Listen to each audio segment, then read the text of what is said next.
আচ্ছা, স্ক্রিনে কি দেখতে পাচ্ছেন কিছু?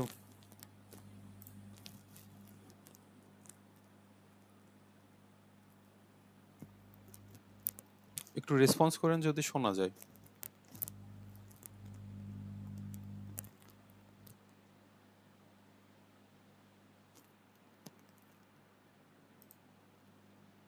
হ্যালো, আমার কথা কি শুনতে পাচ্ছেন?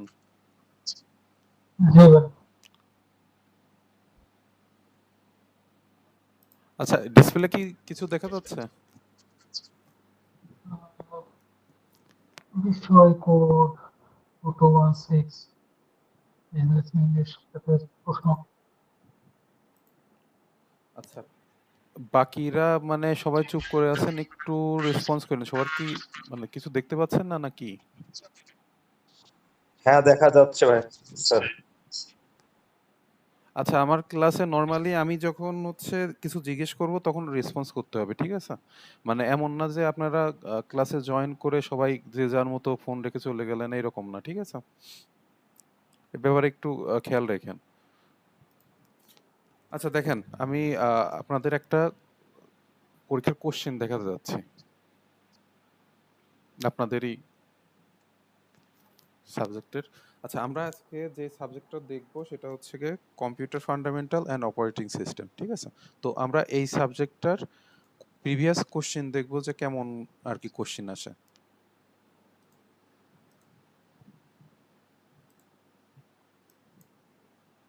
দেখেন, পূর্ণমান হচ্ছে 60 আর সময় থাকে 3 ঘন্টা, ঠিক আছে? তারপরে বলতেছে এখানে 3টা বিভাগ থাকে, ক, খ আর গ। ক আর খ হচ্ছে সবগুলোর অ্যান্সার করতে হয়, আর গ বিভাগের যে কোনো 5টা অ্যান্সার করতে হয়। অর্থাৎ ক বিভাগে আমরা দেখতেছি টোটাল হচ্ছে 10টা কোশ্চেন আছে। তো আমার 10টার মধ্যে 10টাই করতে হয়। এই প্রত্যেকটা কোশ্চেনের নাম্বার 1, ঠিক আছে? অর্থাৎ ক বিভাগে 10 নাম্বার। এখানে যে কয়টা কোশ্চেন থাকবে সবগুলোর অ্যান্সার করতে হবে এবং কোশ্চেনের মান হচ্ছে 1 করে। এরপরে খ নাম্বার যেটা দেখতেছেন, এখানেও থাকে হচ্ছে 10টা করে, কিন্তু এটা হচ্ছে 2 মার্কের কোশ্চেন, ঠিক আছে? আর গ বিভাগ যেটা, 6টার মধ্যে আপনার 5টা অ্যান্সার করতে হয়, প্রত্যেকটা কোশ্চেনের মান 6 করে, ঠিক আছে? অর্থাৎ 30। এই 30 আর এই টোটাল, এই ক আর খ মিলে 30, এই হচ্ছে 60 মার্কের হচ্ছে আপনাদের পরীক্ষা। কোশ্চেন নিয়ে কি কোনো বুঝতে সমস্যা আছে যেটা বললাম? না ভাই। আচ্ছা, ঠিক আছে। তাহলে আমি আরেকবার বলি এবং শেষ, সেটা হচ্ছে কি আপনাদের মোটামুটি যে কয়টা সাবজেক্ট দেখতেছেন, ম্যাক্সিমাম সাবজেক্টের কোশ্চিন প্যাটার্নটা এক, অর্থাৎ ক, খ, গ 3টা বিভাগ থাকবে। ক বিভাগে 10টা কোশ্চিন, খ বিভাগে 10টা কোশ্চিন। প্রথম ক বিভাগে 10টা কোশ্চিনের মান হচ্ছে 1 করে থাকবে, খ বিভাগে 2 করে থাকবে। এ হচ্ছে টোটাল ক, খ মিলে 30 মার্ক শেষ। এবং গ বিভাগ যেটা হচ্ছে গিয়ে, এটা আপনার 6 নাম্বারের কোশ্চিন থাকবে এবং আপনার আপনার হচ্ছে 6টার মধ্যে 5টা অ্যান্সার করতে হবে। তো এই হচ্ছে গিয়ে আপনার 60 মার্কের টোটাল পরীক্ষা। আসেন, এখন আসি হচ্ছে গিয়ে আপনাদের আজকে প্রথম যেই সাবজেক্টটা আমি নিব, অর্থাৎ পুরো কোর্সের প্রথম যে সাবজেক্ট সেটা হচ্ছে computer fundamental and operating system. তো পড়ানোর ধরনটা কেমন হবে? আচ্ছা, আপনারা বই কি সবাই কালেক্ট করছেন নাকি অবস্থা সবার?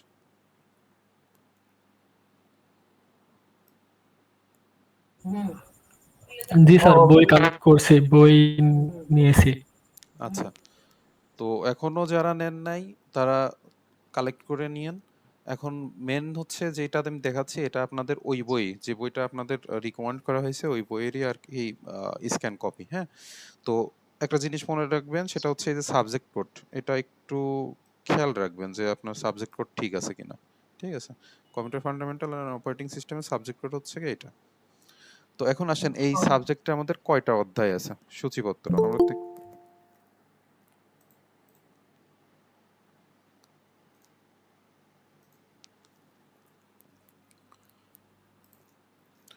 এখন আমরা সূচিপত্রেতে দেখতেছি যে 6টা অধ্যায় আছে আমাদের এই সাবজেক্টে। তো আমরা প্রথমে হচ্ছে কম্পিউটার বেসিক যেটা, এটা এই অধ্যায়টা আজকে করব, এবং কম্পিউটার মেমোরি, এই 2টা অধ্যায়।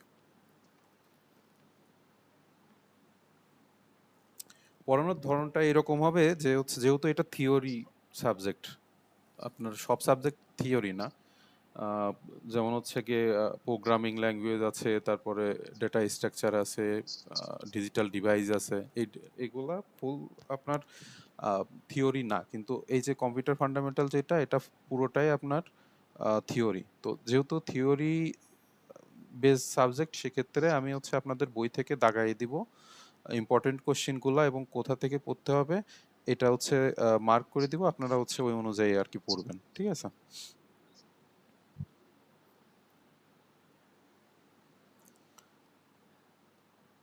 আচ্ছা, কম্পিউটার কাকে বলে, এটা হচ্ছে প্রথম কোশ্চেন। কেউ কি বলতে পারবেন কম্পিউটার কাকে বলে? গণনা যন্ত্র এক কথায়। হ্যাঁ, কম্পিউটার একটা গণনা যন্ত্র, এবং সংজ্ঞা যদি দেখতে যাই তাহলে হচ্ছে এই লাইনটা লিখে দিতে পারেন, ঠিক আছে? কম্পিউটার একটি ইলেকট্রনিক ডিভাইস বা যন্ত্র যা পূর্বে লিখিত নির্দেশনা অনুসারে উপাত্ত সংরক্ষণ করতে পারে, প্রক্রিয়াজাত করতে পারে এবং তথ্য প্রদর্শন করতে পারে। অর্থাৎ আমরা যেটা বলি যে আপনার কম্পিউটারের মোট মেনলি তিনটা কাজ হয়, একটা হচ্ছে গিয়ে ইনপুট, প্রসেস, আর হচ্ছে আউটপুট, তাই না? আপনি সাপোজ কোনো একটা ডাটা দিবেন, ওই ডাটাকে হচ্ছে ও প্রসেস করবে, প্রসেস করার পরে ও হচ্ছে একটা ইনফরমেশন দিবে।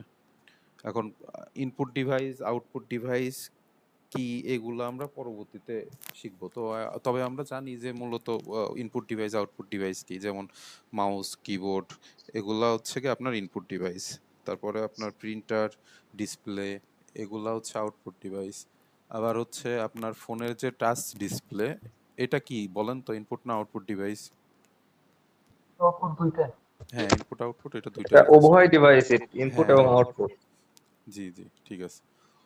আচ্ছা, এখন আপনাদের যদি পড়াশোনা করার খুবই ইচ্ছা থাকে তাহলে কম্পিউটার ইতিহাস যেটা, এটা একটু রিডিং পড়তে পারেন, যে আসলে কম্পিউটারের ধারণা কিভাবে আসলো, এই যে চার্লস বেবেজ আধুনিক কম্পিউটারের জনক, এই টাইপের টুকিটাকি এক মার্কের কোশ্চেনের জন্য এগুলা একটু পড়ে নিতে পারেন। এগুলো আমি আর দেখাচ্ছি না, খুব বেশি একটা ইম্পর্টেন্ট না, ঠিক আছে?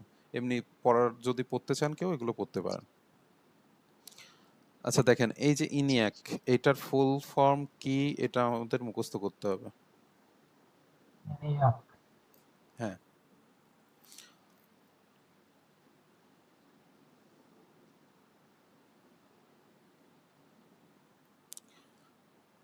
আচ্ছা, এইটা একটা ইম্পর্টেন্ট কোশ্চেন।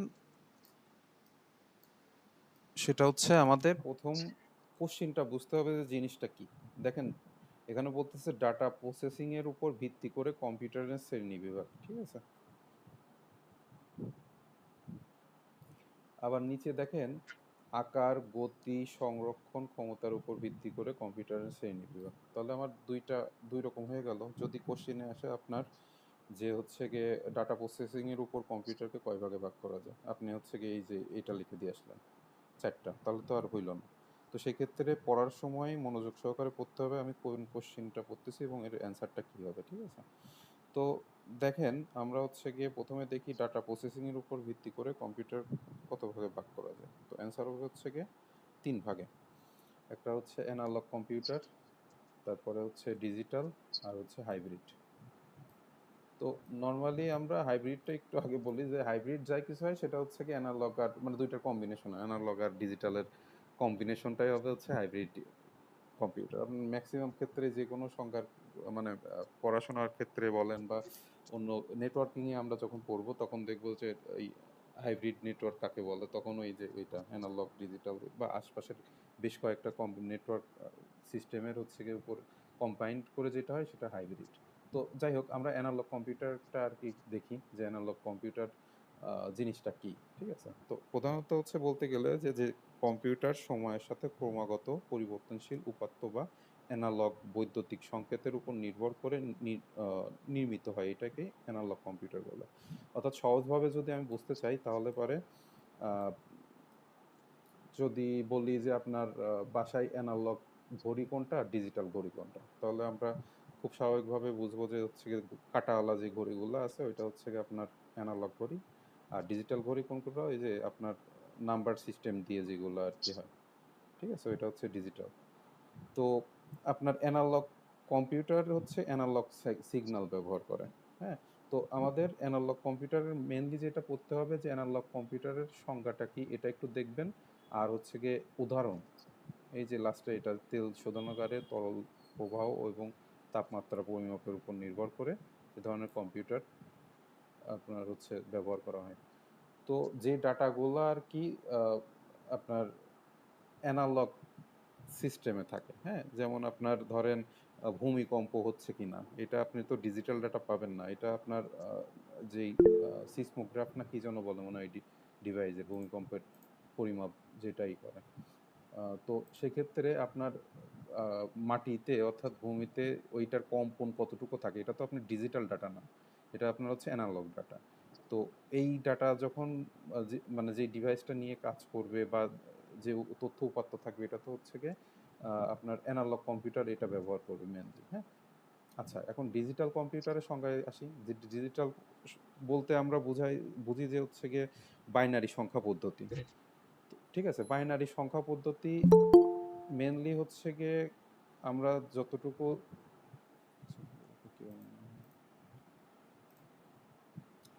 আচ্ছা, বাইনারি সংখ্যাটা কি, বাইনারি সংখ্যার বেস কত কেউ কি বলতে পারেন? 0 1 0 1। তো 2 হ্যাঁ, বেস হচ্ছে কি 2, অর্থাৎ বাইনারি সংখ্যা পদ্ধতিতে আমার দুইটা অঙ্ক ব্যবহার করা হয়, 0 আর 1। অঙ্ক আর সংখ্যা এই দুইটা কি বুঝি আমরা? অঙ্ক কোনটা আর সংখ্যা কোনটা? অঙ্ক 0 থেকে 9 পর্যন্ত এগুলো এক একটা অঙ্ক, আর এগুলো দিয়ে যেমন একটা সংখ্যা তৈরি হয়। হ্যাঁ হ্যাঁ ঠিক, অর্থাৎ 0 থেকে 9 পর্যন্ত এটা প্রত্যেকটা হচ্ছে গিয়ে এক একটা অঙ্ক, আর এই অঙ্কগুলো ব্যবহার করে আমরা যেটা পাই ওটা হচ্ছে সংখ্যা। তো বাইনারি সংখ্যা পদ্ধতি আমাদের এই কম্পিউটার বলেন বা ডিজিটাল যে ডিভাইসগুলো বলেন সবগুলো 0 আর 1-এর সমন্বয়ে তৈরি। আমাদের কম্পিউটার 0 আর 1 ছাড়া কিছু বোঝে না। এই যে আমার এই পিডিএফ ফাইলটা আমি অন করছি, এই পিডিএফ ফাইল ডিকোড করতে গেলে দেখবো যে এখানে অনেকগুলা 0 1 কম্বিনেশন থাকে, ঠিক আছে। অর্থাৎ আমি যে ইনস্ট্রাকশন দিচ্ছি এটাও 0 1 মানে অর্থ মেনলি বলতে গেলে কম্পিউটার 0 আর 1 ছাড়া কিছু বোঝে না, ঠিক আছে। আপনার যে তথ্যই দেন না কেন, আপনার ওই যে এ যদি লেখেন, এর হচ্ছে আলফা নিউমেরিক একটা কোড আছে, এটা এ মানে ধরেন হচ্ছে 0 0 1 0 এই টাইপের কোনো একটা নাম্বার আছে। তো পুরো কম্পিউটার সিস্টেমটাই আপনার হচ্ছে গিয়ে 0 আর 1-এর উপর দাঁড়ায় আছে। তো যাই হোক, ডিজিটাল কম্পিউটারের ক্ষেত্রে যে কম্পিউটার বাইনারি সংখ্যা পদ্ধতিতে অর্থাৎ 0 এবং 1-এর উপস্থিতির উপর নির্ভর করে আপনার তথ্য প্রক্রিয়ার মাধ্যমে আমাদের পুরো কাজটা শেষ করে, সেটা হচ্ছে কি আর কি ডিজিটাল কম্পিউটার বলে। তো এখানে বইয়ের ভাষায় যেটা লেখা আছে একটু দেখবেন, আর হচ্ছে একটা উদাহরণ দিবেন যে ডিজিটাল কম্পিউটার কোনটা, ঠিক আছে। আর হাইব্রিড কম্পিউটারের ক্ষেত্রে তো বললাম যে এই দুইটার কম্বিনেশন, অ্যানালগ আর ডিজিটাল কম্পিউটারের কম্বিনেশনে হচ্ছে হাইব্রিড কম্পিউটার। আর হচ্ছে উদাহরণ দিবেন হচ্ছে কোনটা, এখানে দেখেন উদাহরণ দেওয়া আছে এই যে এই ক্ষেত্রে, এটা চলে গেল কেন? এই যে এইটা হাসপাতালের হচ্ছে আইসিইউ ইউনিটে কম্পিউটার যেটা ব্যবহার করা হয় ওটা হচ্ছে হাইব্রিড কম্পিউটারের উদাহরণ।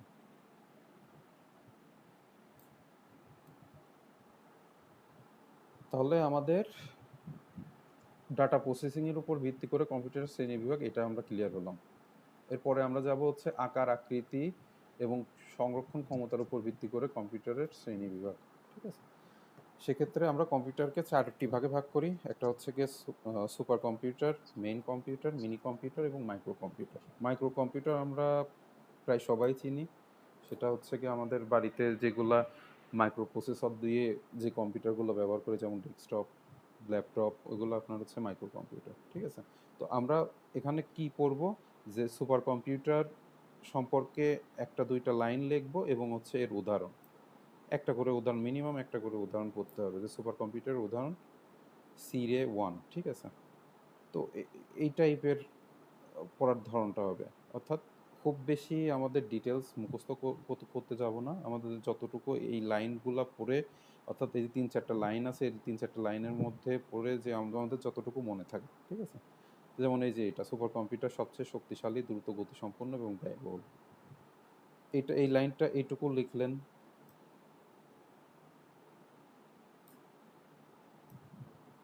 এরপরে এই যে এটা লিখতে পারেন, সূক্ষ্ম বৈজ্ঞানিক গবেষণা, বিপুল পরিমাণ তথ্য বিশ্লেষণে আপনার হচ্ছে কি এই কম্পিউটার ব্যবহার করা হয়, এর উদাহরণ হচ্ছে কি এইটা, এই শেষ, ঠিক আছে। মানে অর্থাৎ পড়াটা যতটা ইজি করে নিয়ে আসা যায়, যেহেতু আমাদের এখানে 4টা আপনার আছে, শ্রেণীবিভাগে 4টা আছে, তো 4টার এই ডিটেলস এত পড়তে গেলে আসলে হবে না। আচ্ছা, মেন ফ্রেম কম্পিউটার কোনটা? সেক্ষেত্রে আমাদের উদাহরণ ইউনিভ্যাক। আর হচ্ছে কি এখানে ওই যে একই সাথে আপনার শতাধিক লোক কাজ করতে পারে, এই টাইপের মনে রাখার মতো কিছু পয়েন্ট হচ্ছে কি আপনারা এরকম করবেন। অনেক একটা বৈশিষ্ট্য আকারেও লিখতে পারেন 1 2 করে, সেক্ষেত্রে নাম্বার পাওয়াটা আরও সুবিধা হয়।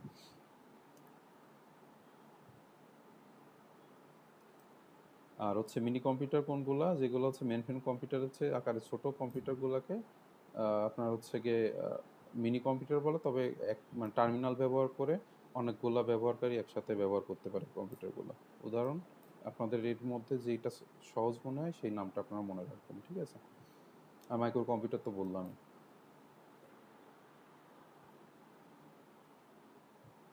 তো এই কোশ্চেনটা ইম্পর্টেন্ট ছিল। যেগুলো বেশি ইম্পর্টেন্ট ওগুলো আমি স্টার চিহ্ন আর কি দিয়ে দেবো না, যে এগুলো মাস্ট করতে হবে, ঠিক আছে?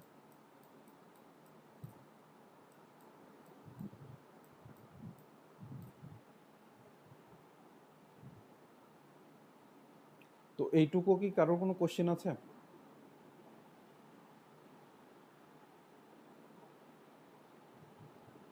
এটা তো মনে হয় গ বিভাগের প্রশ্নের মধ্যে আসে না, কমপ্লেক্স মেমরি ভাবনা। সরি, আপনার কথা স্পষ্ট বোঝা যায়নি। এই কম্পিউটার স্নায়ু বিভাগ এটা মনে হয় গ বিভাগের প্রশ্নের মধ্যে পড়ে। হ্যাঁ, এগুলা প্রিভিয়াস ইয়ারের কোশ্চেনগুলো দেখলে পারে ওইখান থেকে 2 3 সালের কোশ্চেন যদি দেখেন তাহলে পারে আশা করা যায় কমন থাকে ম্যাক্সিমাম।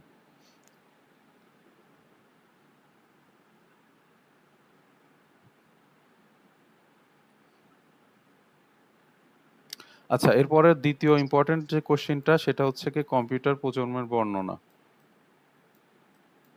অর্থাৎ কম্পিউটারের হচ্ছে কি টোটাল 5টা প্রজন্ম আছে, ঠিক আছে? এটাও খুব ইম্পর্টেন্ট। এই অধ্যায়ের মধ্যে সবথেকে গুরুত্বপূর্ণ 2টা কোশ্চেন হচ্ছে কি এই 2টা।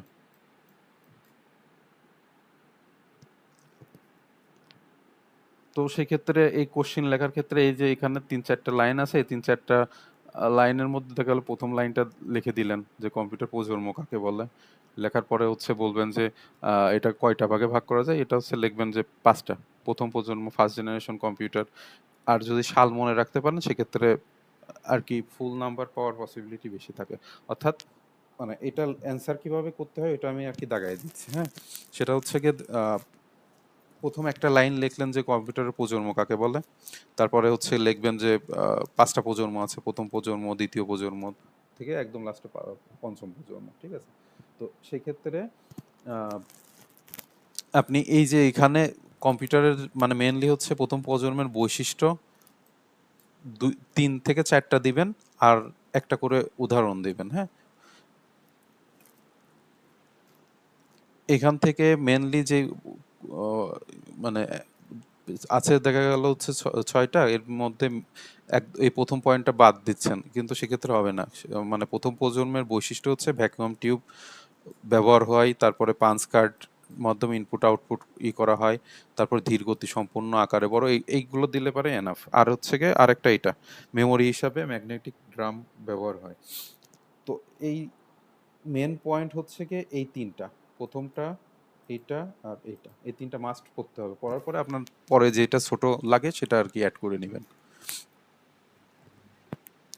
তারপর সেকেন্ড জেনারেশন হচ্ছে গিয়ে আপনার এই কম্পিউটারের ছিল, ডিউরেশন ছিল হচ্ছে 1957 থেকে 1963 পর্যন্ত, ঠিক আছে?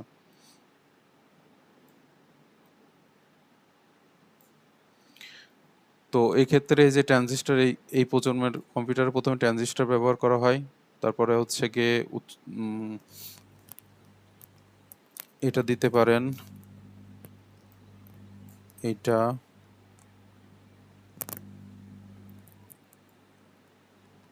এই 4টা দিলে হবে। থার্ড জেনারেশন অর্থাৎ আপনার সেকেন্ড জেনারেশন কম্পিউটারে আপনার হচ্ছে প্রথম ট্রানজিস্টরের ব্যবহার হয়। তৃতীয় জেনারেশন অর্থাৎ থার্ড জেনারেশন যেটা, ওইটাতে আপনার হচ্ছে গিয়ে আইসি ব্যবহার করা হয়, অর্থাৎ ইন্টিগ্রেটেড সার্কিট। এইগুলা একটু মনে রাখতে হবে যে আইসির ফুল ফর্ম কি।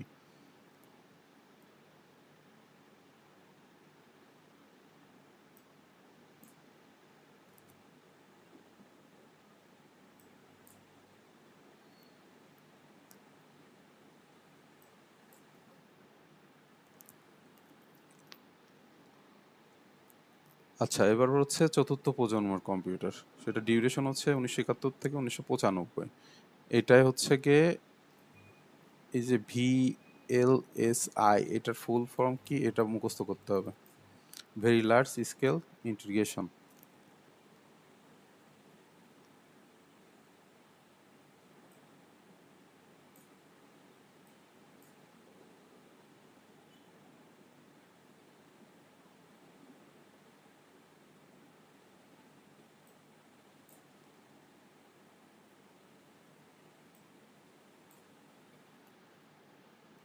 এরপর হচ্ছে গিয়ে ফিফথ জেনারেশনের ক্ষেত্রে সুপার VLSI, অর্থাৎ চতুর্থ প্রজন্মের কম্পিউটারের ক্ষেত্রে বৈশিষ্ট্যর ক্ষেত্রে এইটা লিখতে হবে, VLSI এটার ব্যবহার হয়। আর হচ্ছে পঞ্চম প্রজন্মের ক্ষেত্রে সুপার VLSI এটা ব্যবহার হয়, ঠিক আছে।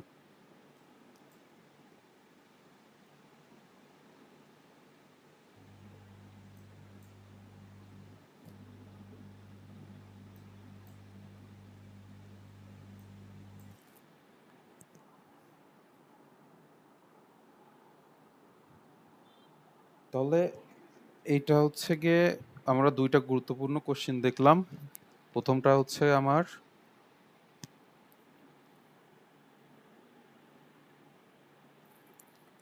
ডাটা শ্রেণী বিভাগ। প্রসেসিং এর উপর ভিত্তি করে কম্পিউটারের শ্রেণী বিভাগ, তারপরে আকার আকৃতির উপর নির্ভর করে এটা, এই দুইটার মধ্যে আবার আকার আকৃতি এটা বেশি ইম্পর্টেন্ট, ঠিক আছে। তারপরে হচ্ছে কম্পিউটারের জেনারেশন কয়টা, এর বৈশিষ্ট্য এবং উদাহরণ।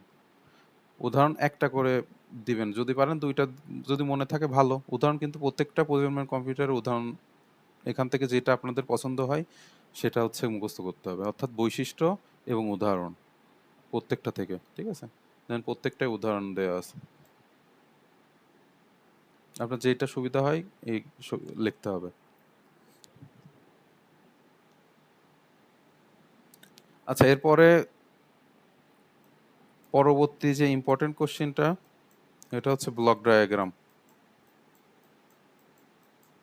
সেটা হচ্ছে গিয়ে আমরা যদি মানুষের গঠনতন্ত্র দেখতে চাই তাহলে পরে আমরা যেমন ওই যে কঙ্কাল তন্ত্র দেখি না, কঙ্কাল দেখি বায়োলজি যারা পড়ি, তো সেক্ষেত্রে আমাদের কম্পিউটারের যদি ওই রকম কঙ্কাল দেখতে হয় তাহলে পরে মনে করেন এটা হচ্ছে কম্পিউটারের কঙ্কাল। তো ব্লক ডায়াগ্রামের মাধ্যমে আপনার হচ্ছে গিয়ে কম্পিউটারের কি কি আছে এটা আর কি দেখানো হয়েছে, হ্যাঁ। তো সেই ক্ষেত্রে দেখেন আমি যেটা বলছিলাম আগেতে, কম্পিউটার মেনলি থাকে আপনার হচ্ছে ইনপুট আউটপুট আর হচ্ছে গিয়ে প্রসেসিং ইউনিট বা কন্ট্রোল ইউনিট। তো সেক্ষেত্রে আমাদের এই নামগুলো হচ্ছে প্রথমে লিখে নেবেন, আর এই জায়গায় হচ্ছে এই ব্লকটা আর কি, মানে এই চিত্রটা আর কি দিয়ে দেবেন। বেশি কিছু নাই, ইনপুট ডিভাইস এখানে থাকবে, লাস্টে আউটপুট, এর মাঝে হচ্ছে গিয়ে প্রধান মেমরি, নিয়ন্ত্রণ ইউনিট আর গাণিতিক যুক্তি। এই পুরোটাই হচ্ছে গিয়ে সিপিইউর মধ্যে পড়ে, ঠিক আছে। অর্থাৎ central processing unit, input device, CPU আর হচ্ছে গিয়ে আউটপুট ডিভাইস।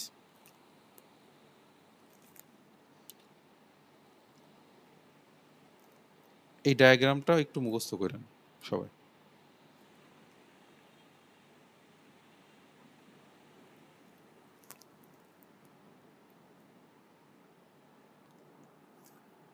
আচ্ছা, একটু ডিটেলসে যদি যাই, যে আমাদের কম্পিউটারের এই যে আমি এত প্রধান মেমরি, অর্থাৎ ইনপুট আউটপুট, প্রধান মেমরি, নিয়ন্ত্রণ ইউনিট, তারপর গাণিতিক যুক্তি, অর্থাৎ কম্পিউটার কিভাবে কাজ করে এটা যদি আমি একটু সংক্ষেপে বলি তাহলে হচ্ছে কি এরকম হয় যে আপনার ইনপুট ডিভাইস কোনগুলা, ইনপুট ডিভাইস হচ্ছে কি মাউস, কিবোর্ড বা আদার্স যে ডিভাইসগুলো আছে। সাপোজ আপনি কিবোর্ড দিয়ে কিছু ইনফরমেশন বা ডাটা দিলেন, হ্যাঁ। তো আচ্ছা, ডাটা আর ইনফরমেশন কাকে বলে এটা কি কেউ বলতে পারবেন?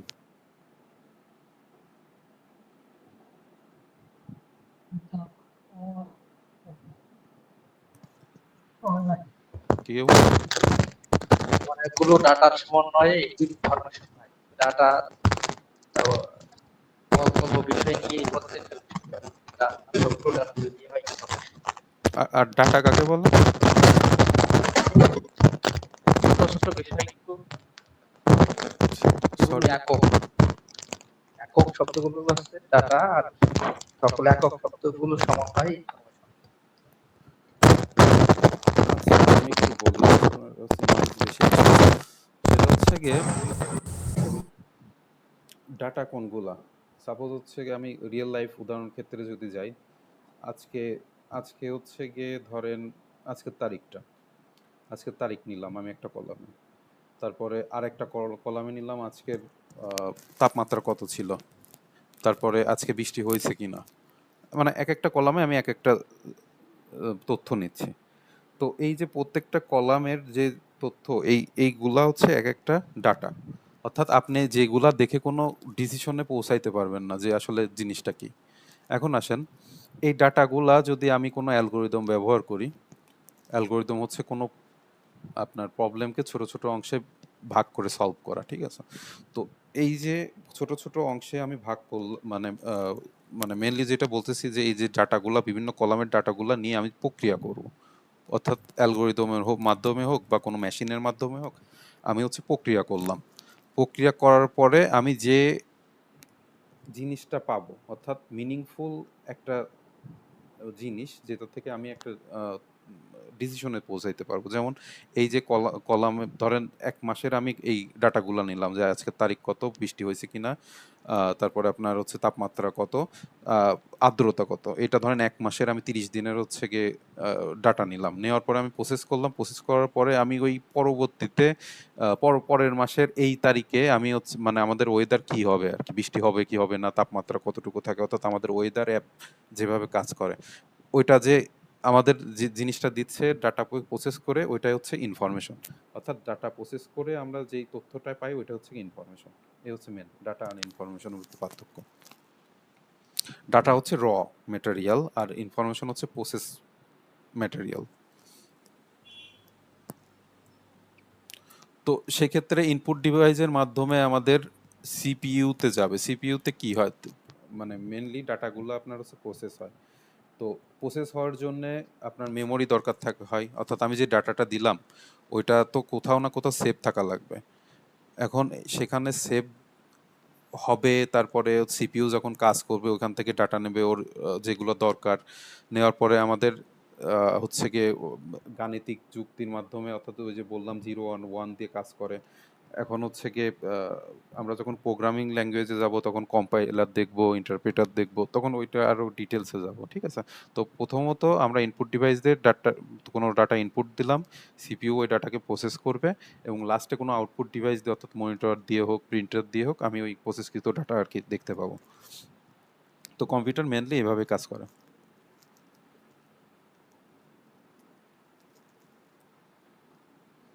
এটা মনে রাখতে হবে এখান থেকে এই পর্যন্ত। 1 মিলি সেকেন্ড সমান কত সেকেন্ড, মাইক্রোসেকেন্ড কত সমান কত, ন্যানো সেকেন্ড কত। তবে এটা ইম্পর্টেন্ট বেশি, 1 ন্যানো সেকেন্ড সমান কত।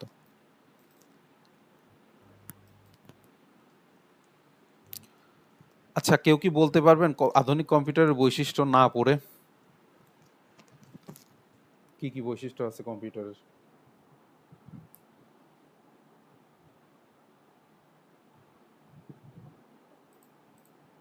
ট্রানজিস্টর ব্যবহার, দ্রুত গতি।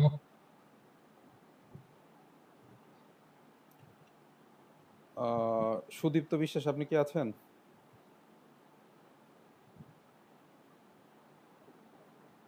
হ্যালো, হ্যাঁ, বলতেছি আধুনিক কম্পিউটারের কয়েকটা বৈশিষ্ট্য বলেন তো। আধুনিক কম্পিউটার বৈশিষ্ট্য হুম। দ্রুত কাজ করা, দ্রুত গাণিতিক সমাধান করা যায়, হুম। বিভিন্ন বড় বড় বৈজ্ঞানিক কাজে ব্যবহার করা হয়। আচ্ছা,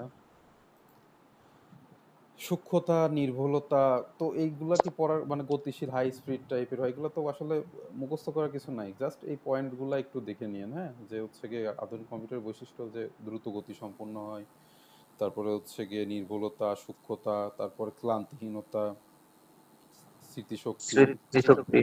এগুলোর মধ্যে আপনার পছন্দ অনুযায়ী 5টা পয়েন্ট, যেটা একদম ছোট ছোট, এটা এমনিতেই দেখে নেবেন। হ্যাঁ, আচ্ছা, আমি একটা করি, সেটা হচ্ছে আপনাদের অ্যাটেন্ডেন্স নেওয়ার একটু করি। আমি আপনাদের থেকে নাম নিয়ে এখানে অর্থাৎ প্রত্যেকেই ক্লাস করতেছে না, যারা রেগুলার অ্যাক্টিভ তাদের নিয়ে আমি এখানে নাম এন্ট্রি করব, ঠিক আছে? আচ্ছা, প্রথমে হচ্ছে গিয়ে আপনার নাম সুদীপ্ত। সুদীপ্ত বানান কি লেখেন? SUDIPTO। আচ্ছা, সাথে কিছু আছে? BISWAS। বিশ্বাস, আচ্ছা, এক এক করে একটু বলেন তো নাম। Saju Ahmed, sorry, S Saju Ahmed, SAZU। Sound clear না রে ভাই। সাজু আহমেদ, SAZU।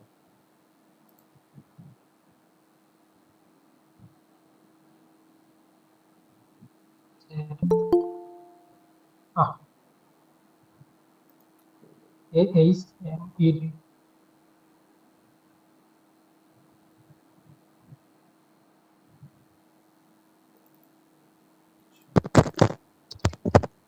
আব্দুল সাত্তার।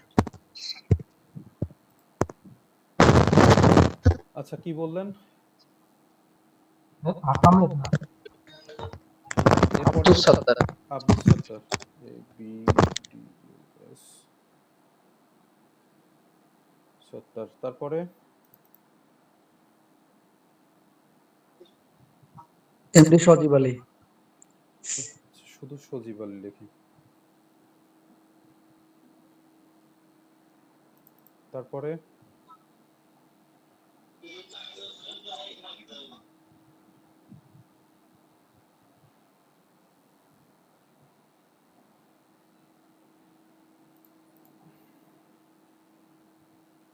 হাসান ওয়াহিদ।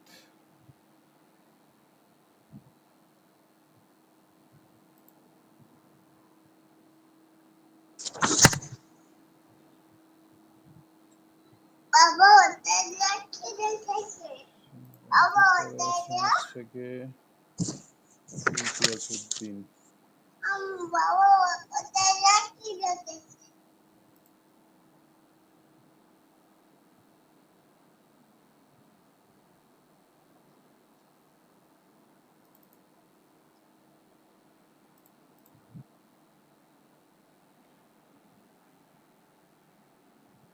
মশিউর রহমান।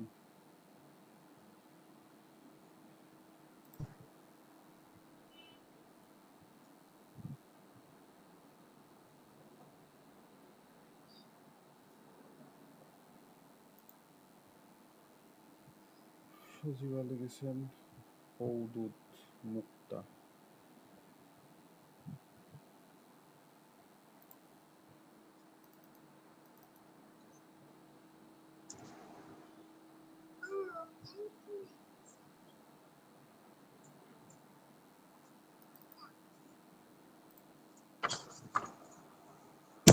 আচ্ছা এই কয়জনই তো আছেন মনে হয় আজকে, 10 দিয়ে 9।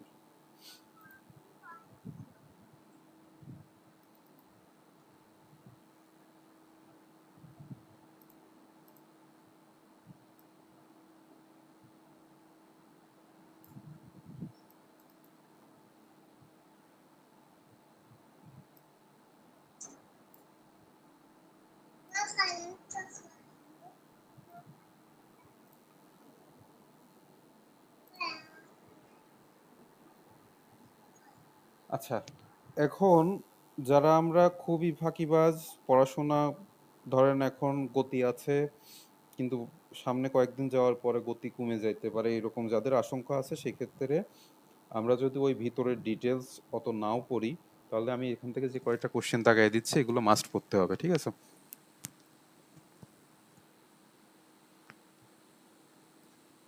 তবে ওইখানে যা আছে ওইটার কোশ্চেনই এখানে, ওইটা পড়লে এটা আর পড়ার দরকার নেই, ওইখান থেকে হয়ে যাবে, ঠিক আছে?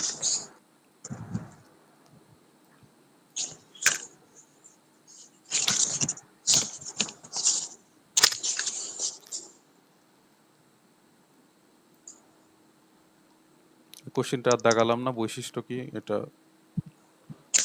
এআই কাকে বলে এটা পড়বেন।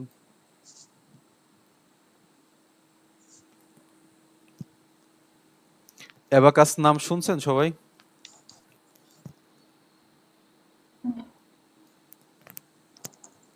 জি শুনেছি, পৃথিবীর প্রথম গণনাকারী যন্ত্রের নাম অ্যাবাকাস।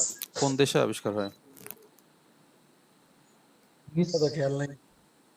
চায়নাতে নাকি? গ্রীষ্মা। আচ্ছা এখানে যে পূর্ণ নাম যে কয়টা আছে এটা একদম মুখস্থ করতে হবে।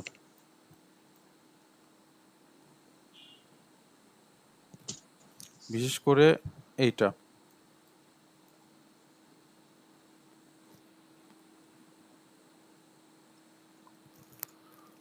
দেখেন আমরা অলরেডি পড়ে ফেলছি কয়টা প্রজন্ম আছে, এটা আর দাগালাম না। এটাও পড়া হয়ে গেছে আমাদের।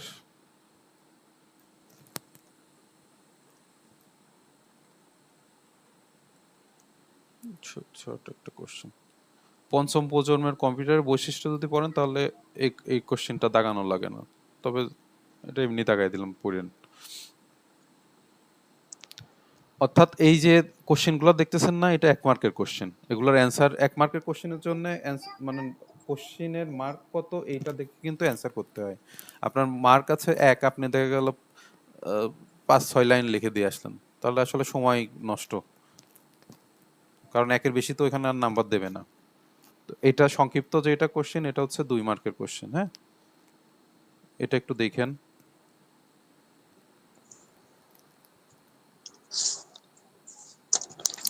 ওই যে ব্লক ডায়াগ্রাম যেটাই করতে বলছিলাম, এটা হচ্ছে ওইটা,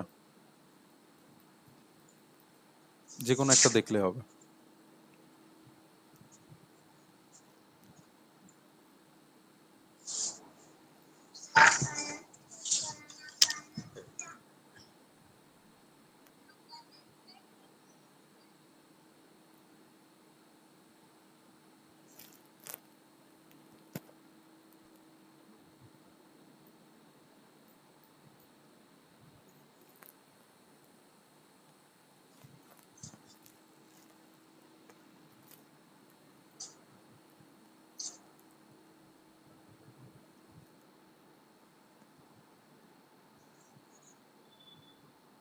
এই কোশ্চেনটা মানে চোখের দেখা 2-3 বার দেখবেন, আর কম্পিউটার ডিজিটাল কম্পিউটারের মধ্যে পার্থক্য।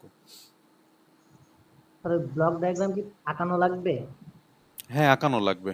ব্লক ডায়াগ্রাম যেটা দেখতেছেন না, আমরা ওই আপনি ইচ্ছা করলে এইটাও আঁকাতে পারেন, আবার প্রথমে যে এটা দেখালাম ওইটাও আপনার সুবিধা মতো, বা ইন্টারনেট থেকে সার্চ দিয়েও যেটা সহজ মনে হয় সেটা আঁকাইতে পারেন।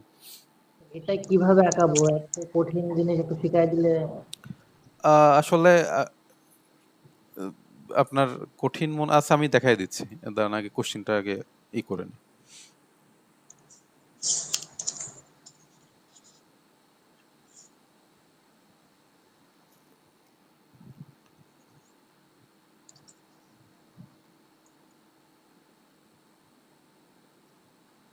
দেখেন এই যে এই কোশ্চেনটা যেটা বললাম, ওই যে আকার আকৃতির উপর নির্ভর করে হচ্ছে কি কয়টা শ্রেণীতে ভাগ করা যায় এই কোশ্চেনটা। আচ্ছা, টোটাল এবার ব্লক ডায়াগ্রামের ক্ষেত্রে আসি।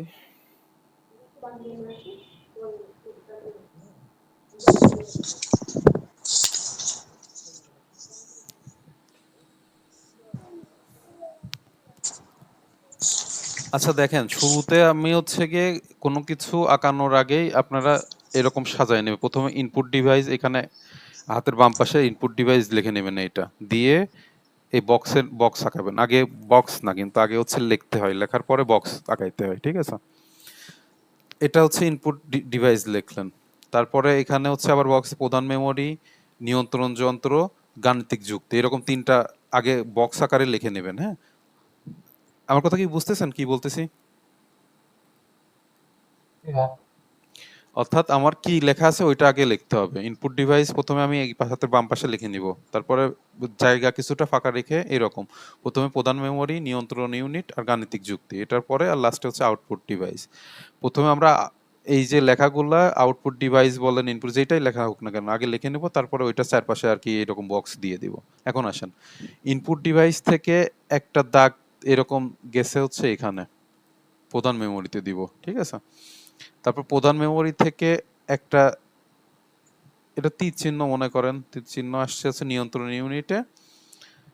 তারপরে প্রধান মেমোরি আর গাণিতিক মেমোরির মধ্যে হচ্ছে কানেকশন থাকবে তীর চিহ্ন টাইপের, আর প্রধান মেমোরি থেকে আপনার আউটপুট ডিভাইসে যাবে তীর চিহ্ন, ঠিক আছে? এখন বাকি এই যে 2টা নিয়ন্ত্রণ ইউনিট আর গাণিতিক যুক্তির মধ্যে এরকম ডট ডট দিয়ে তীর চিহ্ন, অর্থাৎ উভয়মুখী তীর চিহ্ন টাইপের আর কি, এরকম দিবেন, তবে ডট ডট দিয়ে দেবেন। হ্যাঁ, এখানেও এই সেম। আর লাস্টে নিয়ন্ত্রণ ইউনিট থেকে ডট ডট দিয়ে এইদিকে করবেন, আর নিয়ন্ত্রণ ইউনিট থেকে এটা, এই শেষ। ক্লিয়ার হয়েছে না এবার?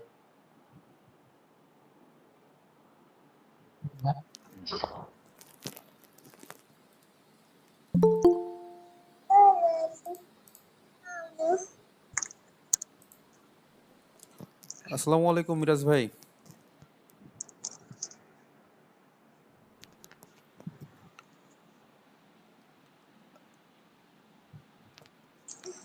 মিরাজ ভাই কি শুনতেছেন? জি স্যার। মিরাজ নামে কয়জন আছেন?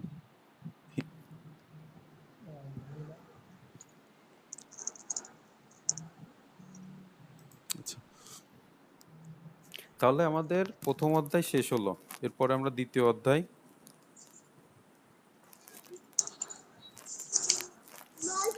কম্পিউটারের মেমোরি। মেমোরি কাকে বলে বা মেমোরি জিনিসটা কি, কেউ কি বলতে পারবেন?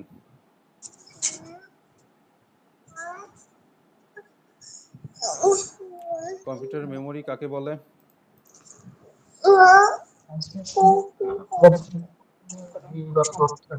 তথ্য বা উপাত্ত সংরক্ষণ করে রাখাই মেমোরি। হ্যাঁ, যেগুলো আপনার হচ্ছে তথ্য আমরা সংরক্ষণ করি ওগুলা হচ্ছে গিয়ে আমাদের মেনলি মেমোরি বলে। তো কম্পিউটারের মেমোরিকে আবার হচ্ছে বিভিন্ন ভাগে ভাগ করা হয়, ঠিক আছে? তো মেমোরির সংখ্যা এখান থেকে দেখে নেবেন, অর্থাৎ স্মৃতিশক্তি, এখানে বইয়ের ভাষায় মেমোরি যেটা আছে সেটা দেখে নেবেন। আর মেমোরিকে কয়টা, মানে মেমোরির শ্রেণী বিন্যাস, এটা আমাদের দেখতে হবে। একটু কষ্ট হলেও আমাদের এটা একটু দেখতে হবে। শাহরিয়ার ভাই, আসসালামু আলাইকুম। ওয়ালাইকুম আসসালাম। স্কুলে কতজন জয়েন করছে ভাই? জয়েন করছে, আমি হচ্ছে কি অ্যাটেন্ডেন্স নিলাম, টোটাল 9 জন দেখতেছি। আচ্ছা, অ্যাটেন্ডেন্স গুলা একটু নিয়েন। আর হচ্ছে আইসিটি বিভাগের আমাদের প্রতিষ্ঠানের সকল স্টুডেন্টদেরকে আমি শুভেচ্ছা জানাই এবং স্বাগতম জানাই। প্রথমত হচ্ছে যে আমি বলেছিলাম আপনাদেরকে গ্রুপে যে বইগুলা কালেক্ট করার জন্য, প্রাইম পাবলিকেশন থেকে বইটা আপনারা কুরিয়ারের মাধ্যমে কালেকশন করে নেবেন। তো এখনো যারা বইটা সংগ্রহ করেনি, এই বইটা সংগ্রহ করে নেবেন, কারণ আইসিটিটা কিন্তু সাবজেক্টগুলো যথেষ্ট কঠিন আছে। আমি আশা করি বোঝাতে পারছি, এবং আপনাদের যে টিচার আছে যে কোনো প্রয়োজনে তার সাথে পার্সোনালি যদি কোনো বিষয়ে বুঝতে সমস্যা হয় কথা বলতে পারেন, এবং পাশাপাশি ক্লাসগুলা ইউটিউবে দেয়া থাকবে, ওখান থেকেও দেখতে পারবেন। তবে বই লাগবে আপনাদেরকে, বই ছাড়া কিন্তু সম্ভব না। আমাদের বিগত ব্যাচে যেমন স্টুডেন্টদের ক্ষেত্রে যারা ছিল, তো স্টুডেন্ট কেউ রেজাল্ট খারাপ করে নাই, তো প্রথম সেমিস্টারে যে স্টুডেন্টগুলো পরীক্ষা দিয়েছিল যাদের জব হয়েছে তারা শুধু ড্রপ আউট হয়েছে। আমরা ফাইনাল সেমিস্টারে সেম স্টুডেন্টগুলো পেয়েছি। তো রেজাল্ট ফেল করে নাই কেউ, যে পরীক্ষা দিয়ে নাই অ্যাবসেন্ট ছিল সে শুধু ফেল করেছে। তো এক্ষেত্রে তারা কিন্তু একটা বাউন্ডিং এর মধ্যে পড়াশোনাটা কন্টিনিউ করছে, যার জন্য কিন্তু রেজাল্ট ভালো হয়েছে। আপনারা বিগত সেশনের প্রশ্ন আমাদের এই কম্পিউটার টেকনোলজি প্রথম পর্বে যে বইটা আছে, এখানে বইয়ের লাস্টের দিকে প্রশ্নগুলো পাবেন, এই প্রশ্নগুলো আপনারা দেখবেন। তো সবাইকে ধন্যবাদ, ক্লাস করেন এবং ক্লাস সবগুলা জয়েন করার চেষ্টা করবেন। যদি কোনো সমস্যা থাকে কারোর, পরবর্তীতে ইউটিউব থেকে দেখে নেবেন। তো বইগুলো মাস্ট বি কালেক্ট করে নেবেন। ধন্যবাদ। তো বলছিলাম যে ক্লাসের ভিডিও কি পাওয়া যাবে? দুইটা ক্লাস, তিনটা ক্লাস আমার কাছে মিসিং ছিল, ভর্তি লেটে ছিল, তো এই জন্য।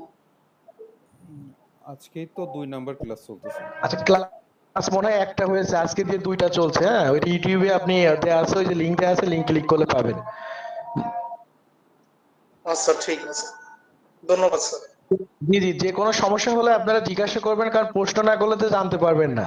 ঠিক আছে, আর কোর্স আউটলাইনটা আগে বুঝবেন। দেখেন, আমাদের কোর্স সংশ্লিষ্ট কোনো প্রশ্ন থাকলে, যে প্রথম সেমিস্টারে কত মার্কসের পরীক্ষা হবে, কয়টা সাবজেক্ট আপনাদের, থিওরি কয়টা, প্র্যাকটিক্যাল কয়টা, এই বিষয়গুলো জানতে হবে। আর পলিটেকনিক্যালে আমাদের যে পরীক্ষাটা হয়, ওখানে প্র্যাকটিক্যালে আপনাদের ফেল করাবে না, তো পাশাপাশি তারপরেও কাজগুলো জানতে হবে। আর থিওরিক্যাল বিষয়গুলা যথেষ্ট হার্ড আছে, এখানে সাবজেক্টগুলো আপনারা দেখবেন, দেখলে না একেবারে না পড়াশোনা করলে কিন্তু হবে না। আমি বুঝাতে পারছি হয়তো যে আমাদের এরকম হয়েছে যে যারা একেবারেই বইয়ের সাথে পরিচিত না তারা কিন্তু পরীক্ষায় পাশ করতে পারবেন না। এটা মানে আইসিটি সাবজেক্টটা যথেষ্ট হার্ড আছে এবং আপনার চাইলেই যে মনে করেন ফ্রি হ্যান্ড রাইটিং কিছু লিখে আসবেন এটাও পারবেন না। তো সেই ক্ষেত্রে আপনার বইটা যদি আপনি সংগ্রহ করেন এখনো আপনাদের পরীক্ষা হইতে হইতে হয়তো প্রথম সেমিস্টারটা অগাস্টের দিকে হবে। তো অগাস্টের দিকে হলে পরে এখনো যে সময় আছে এই সময়ের মধ্যে আপনি আমি মনে করি ইনশাল্লাহ বইটা কমপ্লিট হয়ে যাবে। ঠিক আছে, আর বাকিটা ক্লাস ক্লাস রুটিন আছে কিনা?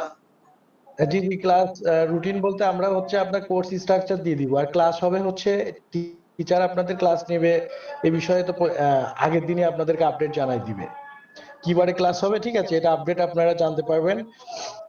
তবে বই যারা এখনো কেনেন নাই, এখন আপনি ওই প্রাইম পাবলিকেশনে ফোন দিয়ে আমাদের প্রতিষ্ঠানের নাম বললে হয়তো 50 টাকা কম নিতে পারে। তো কম নেওয়ার যে বইয়ের দাম তো ওদের 550 টাকা। ঠিক আছে, তো ওদের সঙ্গে কথা বলে বইটা আপনারা কুরিয়ারের মাধ্যমে নিয়ে নেবেন, কারণ জেলা শহরগুলোতে বই নেই এটা। তো ঠিক আছে, ধন্যবাদ সবাইকে, ক্লাস করেন।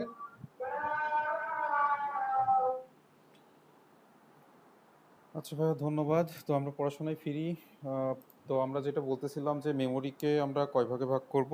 মেমোরি প্রধানত আমরা 3টা ভাগে ভাগ করতেছি। একটা প্রধান মেমোরি, একটা হচ্ছে গিয়ে সহায়ক মেমোরি, আর একটা ক্যাশ মেমোরি। ঠিক আছে, সহায়ক বলতে বা হচ্ছে আপনার এই সেকেন্ডারি মেমোরি যদি বলি, প্রাইমারি মেমোরি, সেকেন্ডারি মেমোরি, আর হচ্ছে ক্যাশ মেমোরি। ঠিক আছে, তো আমরা প্রধানত দেখব হচ্ছে গিয়ে এই প্রধান মেমোরির আপনার হচ্ছে অর্ধপরিবাহী মেমোরির মধ্যে যেগুলো র্যাম আর রম, এটা হচ্ছে আমাদের বেশি ইম্পর্টেন্ট। ঠিক আছে, আর বাকি যেগুলো সেগুলো আমরা মোটামুটি জানবো।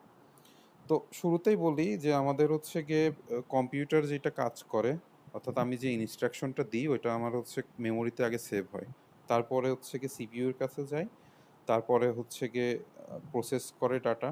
এখন সম্পূর্ণ যতগুলো আমি ডাটা দিছি একবারে সিপিইউর কাছে যায় না, ওটা হচ্ছে আস্তে আস্তে বিভক্ত হয়ে যায়। ঠিক আছে, তো এই ক্ষেত্রে আমি প্রথমত বলে রাখি যে আপনার র্যাম রমের পরিচয় আমরা আসতেছি, প্রত্যেক আপনার ক্যাশ মেমোরি যেটা, এটা হচ্ছে গিয়ে একটু জেনে রাখেন জিনিসটা কি। সেটা হচ্ছে সিপিইউ আর হচ্ছে গিয়ে যেটা র্যাম আছে, হ্যাঁ, এটার মাঝে আরেকটা মেমোরি থাকে। এটা অত্যন্ত হচ্ছে গিয়ে উচ্চ গতি সম্পন্ন একটা মেমোরি, যার দাম অনেক থাকে এবং আকারে ছোট থাকে। আকারে ছোট বলতে আপনার মেমোরির পরিমাণটা কম। এখন হচ্ছে দেখেন যদি আপনি কোনো আধুনিক কম্পিউটার বা দামি কম্পিউটার যেগুলো ল্যাপটপ কিনতে যান বা ডেস্কটপ, বিশেষ করে ল্যাপটপের ক্ষেত্রে বলি, এটা দেখবেন হাই কনফিগারেশন ল্যাপটপগুলোতেও আপনি দেখবেন ক্যাশ মেমোরি 2 MB 3 MB এরকম করে থাকে। ঠিক আছে, বা এখন 6 MB হয়েছে। অর্থাৎ কোথায় আমরা টেরাবাইটে চলে গেছি নর্মাল হার্ড ডিস্কের ডাটা, সেখানে আমরা এটা ক্যাশ মেমোরি 6 MBর উপরে আর কি কিনতে গেলে আমাদের মেমোরির দাম অনেক বেড়ে যায়। ঠিক আছে, অর্থাৎ প্রাইসের ক্ষেত্রে এই হয়। তো সেক্ষেত্রে ক্যাশ মেমোরিটা যে ল্যাপটপের বা যে কম্পিউটারের ক্যাশ মেমোরি যত বেশি থাকবে ওই কম্পিউটারটা তুলনামূলক তত বেশি ফাস্ট হবে। ঠিক আছে, তো এক্ষেত্রে আমরা হচ্ছে গিয়ে র্যাম আর রম কি এটা একটু বলি। র্যামের ফুল ফর্ম হচ্ছে গিয়ে, কে বলতে পারবেন র্যামের ফুল ফর্ম কি? Random random access access memory, আর ROM? Read read on only the memory. Memory. আচ্ছা, এই দুটার মধ্যে পার্থক্য কেউ বলতে পারবেন জিনিসটা কি? একটা একটা স্থায়ী একটা স্থায়ী অস্থায়ী। স্মৃতি, একটা হলো অস্থায়ী স্মৃতি। স্থায়ী কোনটা? রম স্থায়ী হচ্ছে রম। স্থায়ী আর র্যাম হচ্ছে অস্থায়ী। হ্যাঁ, অর্থাৎ আমরা বইয়ের ভাষায় যদি বলি তাহলে এটা হচ্ছে গিয়ে যে বৈশিষ্ট্যের কথা বললেন, এটা ভলাটাইল আর একটা নন ভলাটাইল। ভলাটাইল জি। হচ্ছে গিয়ে আপনার আচ্ছা শাহরুল ভাই, আমি একটু ডিস্টার্ব করলাম আর একটু। জি জি সেটা হচ্ছে যে আমি জানতে চাচ্ছি আপনার কাছে, আপনি কি ওই আমাদের কোর্স স্ট্রাকচার অর্থাৎ কয়টা বই পড়তে হবে এবং কত মার্কের থিওরি পরীক্ষা এটা কি বলছেন স্টুডেন্টদের? জি, প্রথম ক্লাসে এটা শেষ হয়ে গেছে বলা। এটা না কি বুঝতে পারছেন না কারো কোনো সমস্যা আছে? আমি একটু জানতে চাচ্ছি।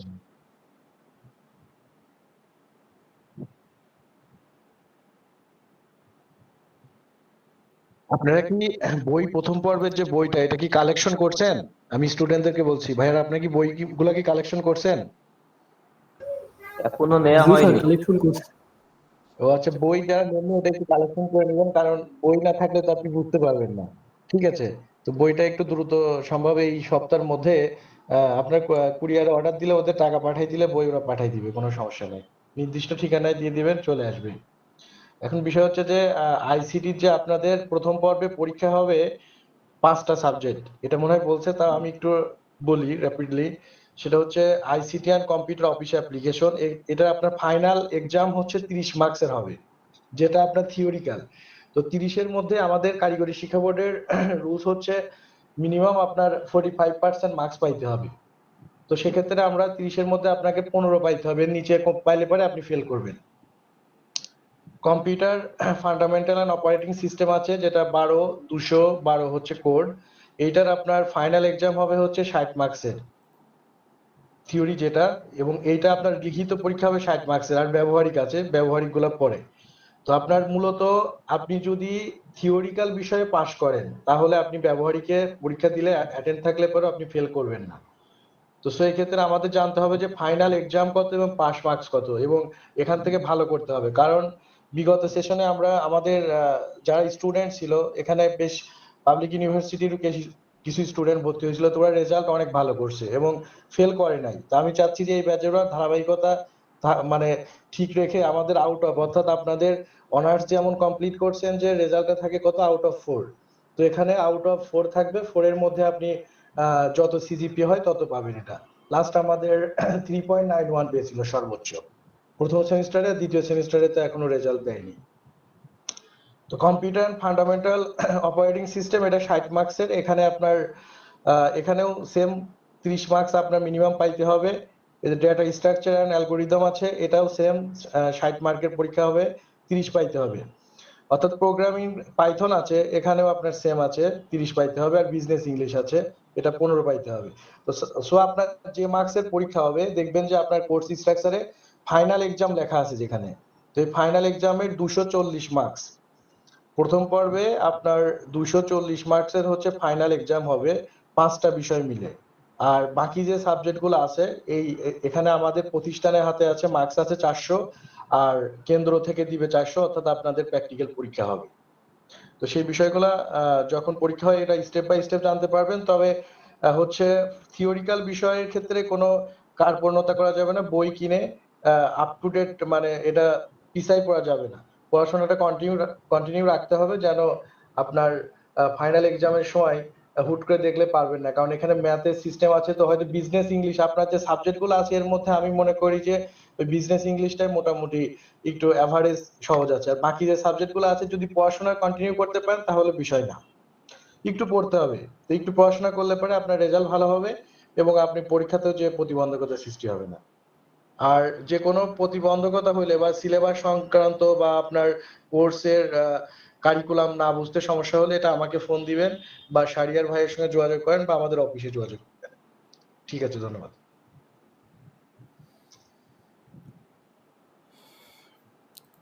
ধন্যবাদ ভাইয়া ডিটেলস বলার জন্য। তো আচ্ছা, আমরা পড়াশোনায় আসি। পড়াশোনার ক্ষেত্রে আমরা যেটা বলতেছিলাম যে ভোলাটাইল আর নন ভোলাটাইল। হ্যাঁ, তো অর্থাৎ সহজ ভাষায় যদি বলতে চাই, আপনারা যদি কারেন্ট অর্থাৎ সুইচ অফ করলেন একটা ডিভাইসের, সেই ডিভাইসটা বন্ধ হয়ে গেল, অর্থাৎ ডিভাইস বন্ধ করার আগে ডিভাইস কোনো কাজ করতেছিল, অর্থাৎ মেমোরিতে র্যামের জায়গা মানে কাজ করতেছিল। তো নর্মালি ডিভাইস বন্ধ করার সাথে সাথে র্যাম থেকে সব ডাটা চলে যায়, অর্থাৎ আবার পুনরায় যখন আপনি কম্পিউটার অন করেন তখন আপনার হচ্ছে গিয়ে আবার নতুন করে ডাটা নিয়ে কাজ করে। তো এই ক্ষেত্রে এইটা যে বৈশিষ্ট্য এটা হচ্ছে কি ভোলাটাইল। আর রমের ক্ষেত্রে আপনি বিদ্যুৎ সাপ্লাই অফ করে দিলে পারো আপনার পরবর্তীতে এই ডাটাটা আর কি থেকে যায়। তো এটা হচ্ছে নন ভোলাটাইল। ঠিক আছে, তো এটা নর্মালি আমরা দেখতেছি যে জানেন আপনারা, মোটামুটি ধারণা আছে। তো র্যাম রমের বৈশিষ্ট্য মানে আর পার্থক্য, এই দুইটা হচ্ছে ইম্পর্টেন্ট, এটা আর কি পড়বেন। আচ্ছা, ক্লাসের স্যার তাহলে ক্যাশ মেমোরিটা সরি আরেকবার বলেন। ক্যাশ মেমোরির কাজটা যদি বলতেন। আচ্ছা, এখন ক্যাশ মেমোরি যেটা, এটাও আপনার হচ্ছে ভোলাটাইল। ঠিক আছে, অর্থাৎ বিদ্যুৎ চলে যাওয়ার সাথে সাথে হচ্ছে গিয়ে ডাটা মুছে যায়। তো এই যে সিপি মানে আপনি ডেস্কটপ তো দেখছেন, মেবি দেখছেন কিনা জানি না। তো ডেস্কটপে দেখবেন যে মাদারবোর্ডের সাথে আপনার হচ্ছে থাকে, র্যাম লাগায় আলাদা করে। ঠিক আছে, তো এই র্যাম আর হচ্ছে কি সিপিইউ যেটা হচ্ছে প্রসেসর যেটা বলেন, এই মাঝে হচ্ছে গিয়ে আরেকটা জি মেমোরি থাকে, এটা হচ্ছে ক্যাশ মেমোরি।